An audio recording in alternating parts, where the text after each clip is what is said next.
On the 28th of September 1960, Ted Williams stepped to the plate at Fenway Park for the last time in his career. The crowd was thin, the Red Sox were going nowhere that season, and nobody expected to witness anything historic that afternoon. Williams hit a home run anyway, on the last swing he would ever take in the major leagues. Then he did something nobody expected. With 3 games still left on the schedule, all of them in New York, Williams told the Red Sox he was finished, not because of his knee, not because of the moment. He explained it years later in 5 words that almost nobody heard at the time.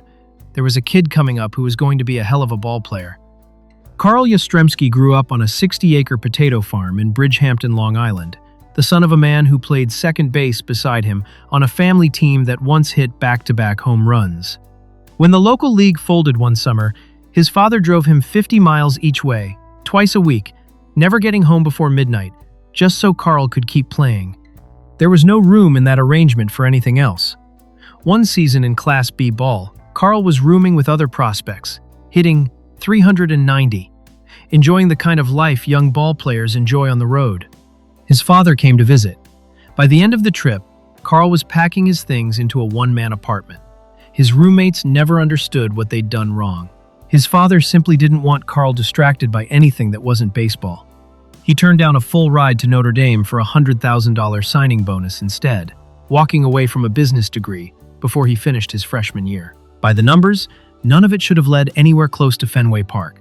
His best season in the minors was a .321 average at AAA Minneapolis, 2 levels below the major leagues, in a league where pitching was thinner and mistakes were cheaper. He stood 5'11", 175 pounds, built nothing like the man he was about to replace. Boston had just lost the greatest hitter many of them had ever watched, and they were handing his position to a 21-year-old from a potato farm who had never seen big league pitching. Management didn't even need to say it out loud. The number on his back would say it for them. Nobody saw the part that mattered first. The other Red Sox did. At spring training in 1961, veterans stopped their own batting practice to watch Yastrzemski hit the kind of attention a rookie almost never earns, paid by men who had no reason to be generous with it. That respect did not decide what happened to Yastrzemski that year. The press did.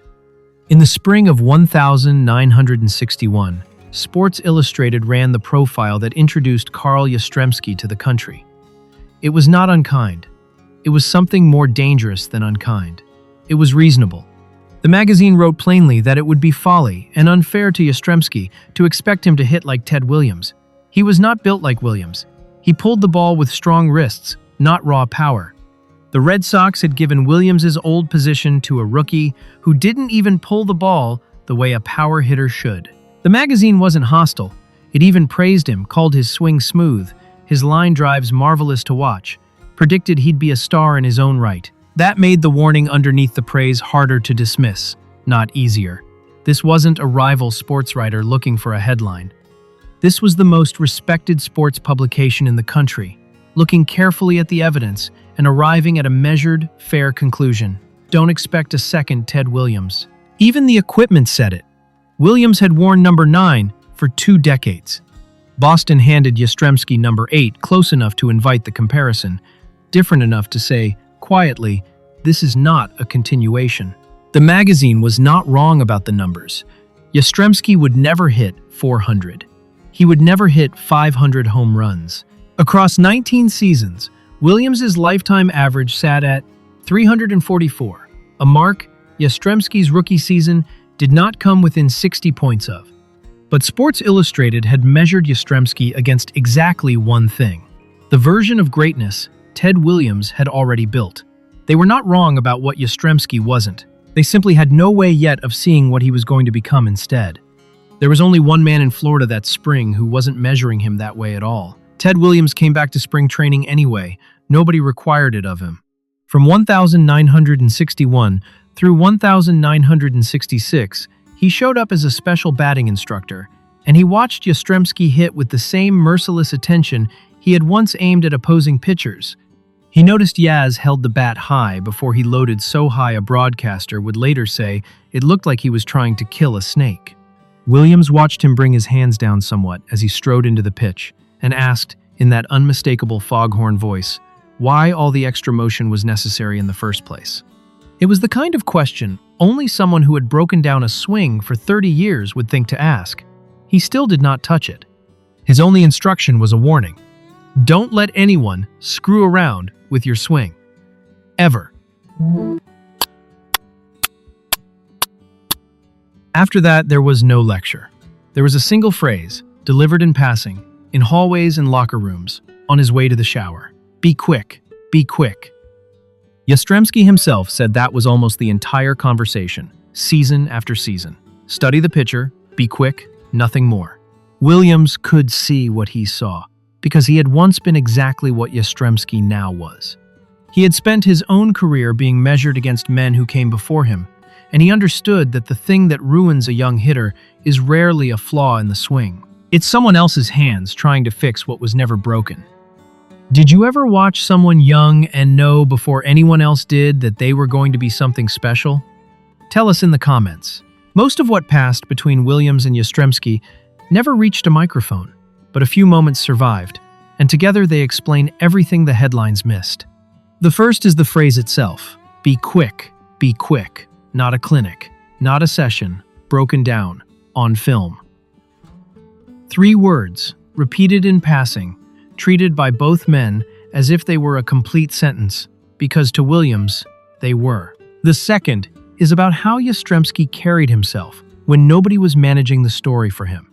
In 1967, the year he would finally answer every doubt about him, the new manager stripped him of the team captaincy without warning, announced it bluntly, almost looking for a reaction. Reporters ran straight to Yastrzemski, hoping for a fight worth printing. He gave them nothing. I have my own problems, he said, and walked away. No headline, no feud.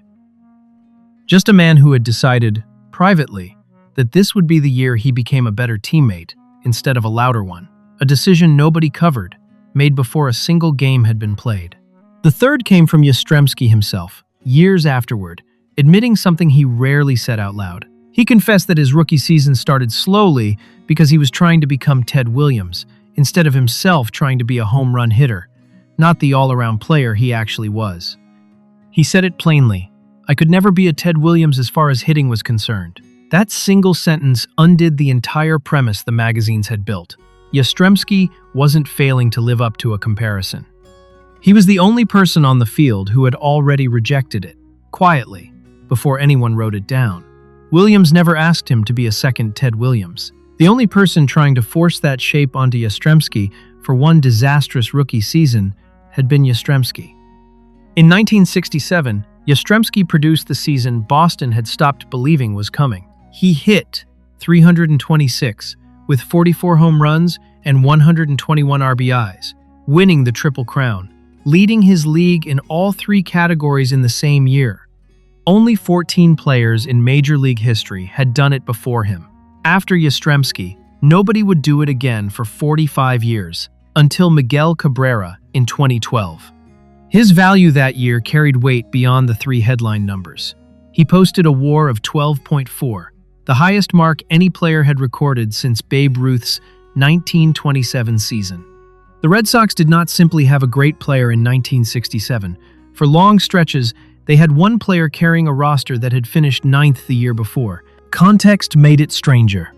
In the final 2 weeks of that season, with Boston clawing through a 4-team pennant race, Yastrzemski came to the plate 44 times and collected 23 hits, a .513 average, when the margin for error had disappeared completely. The clearest evidence came in the final 2 games, with the pennant and the home run title both on the line against Harmon Killebrew and the Minnesota Twins. Tied at 43 home runs apiece entering the series, Yastrzemski hit a home run in the first game to break the tie. Killebrew matched it 2 innings later. Neither man homered in the finale. It did not matter. Across those 2 games, with everything decided by them, Yastrzemski went 7 for 8 with 6 runs batted in. Killebrew, the man he beat for the home run crown, would later say simply that Yastrzemski was the most valuable player in baseball that year, a rival's verdict, delivered without being asked. The following year carried its own quiet proof. In 1968, a season so dominated by pitching that it was renamed the Year of the Pitcher, Yastrzemski won the batting title with an average of just 301, the lowest mark to ever lead a major league season. He was the only hitter in the American League to clear 300 against that pitching at all. Which number surprises you most? Drop it in the comments. Long after he retired, asked to weigh his career against the men who came before him, Yastrzemski gave an answer that sounded like modesty and was actually something closer to a verdict. He said Williams, Lou Gehrig, and Joe DiMaggio were Cadillacs. He called himself a Chevrolet, proud of what he'd built, but careful, even in pride, to rank himself beneath the names that mattered most in Boston. It was the same instinct that had nearly undone his rookie season, measuring himself by a yardstick built for somebody else. It is the kind of line that gets repeated because it sounds humble. It also happens to be incomplete. Williams hit 521 home runs across 19 seasons, but never reached 3,000 hits. Gehrig never reached either 3,000 hits or 400 home runs in a career cut short by illness. DiMaggio retired with under 250 home runs and well short of 3,000 hits. None of the three Cadillacs Yastrzemski named ever crossed both thresholds, 3,000 hits and 400 home runs in a single career. Yastrzemski did. He was the first American League player in history to do it, and for years after he retired, almost nobody outside a record book seemed to know it. The man calling himself a Chevrolet had quietly driven further than every Cadillac he named. So, which measurement was actually correct?